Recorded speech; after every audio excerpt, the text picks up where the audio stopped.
As Abraham grew old, he desired a wife for his son, Isaac, from his own people rather than from the Canaanites, who followed different practices. So, he called upon his loyal servant, often thought to be Eliezer, and tasked him with a mission.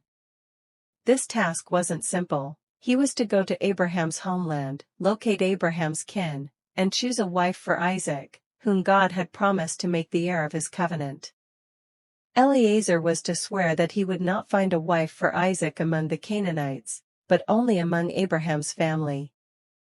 Eliezer then asked, "What if the woman doesn't want to come with me to this land? Should I then take Isaac back to your homeland?" Abraham, confident in God's promise, insisted that Isaac must remain in the land that God had given to him and his descendants. With that, Abraham blessed Eliezer and assured him that God would send an angel to lead him. So, Eliezer set out, taking 10 camels and a wealth of gifts to show Abraham's favor and generosity, and journeyed to the city of Nahor in Mesopotamia, where Abraham's relatives lived. As he arrived at a well outside the city at evening, the time when women came to draw water, Eliezer prayed deeply, asking God for a sign to reveal Isaac's future wife. He prayed that when he asked a young woman for water, she would not only give him a drink, but would also offer to draw water for his camels. This was a significant test of character, as watering 10 camels required a large amount of water and demonstrated kindness and hospitality. Just as he finished praying, Rebekah appeared. She was the daughter of Bethuel, who was part of Abraham's family.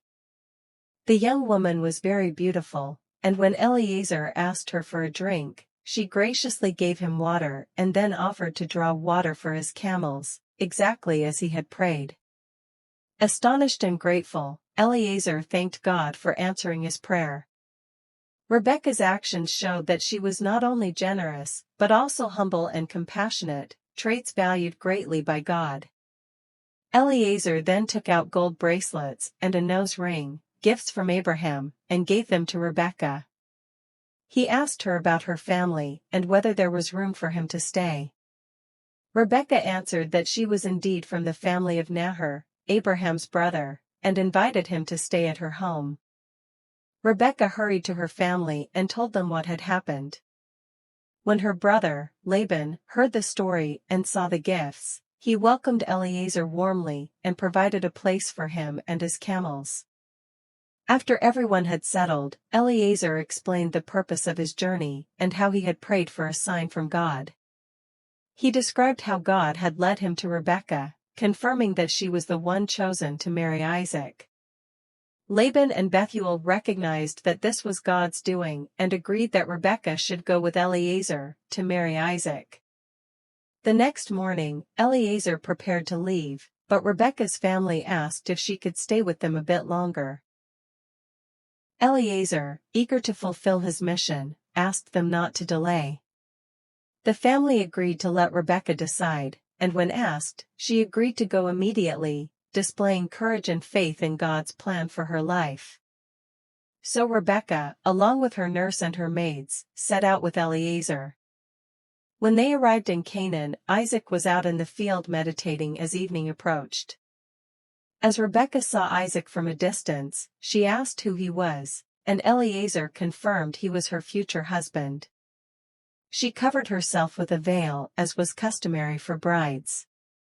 Eliezer then shared with Isaac all that had transpired, including how God had led him to Rebekah and how she had shown kindness and willingness. Isaac took Rebekah into his mother Sarah's tent, and she became his wife. Their union was blessed with love and deep comfort, bringing new joy to Isaac after the loss of his mother. Through this story, we see God's hand at work, guiding those who trust in him and fulfilling his promises for generations. This union continued the covenant that God made with Abraham, blessing the lineage that would lead to the nation of Israel and the people of God.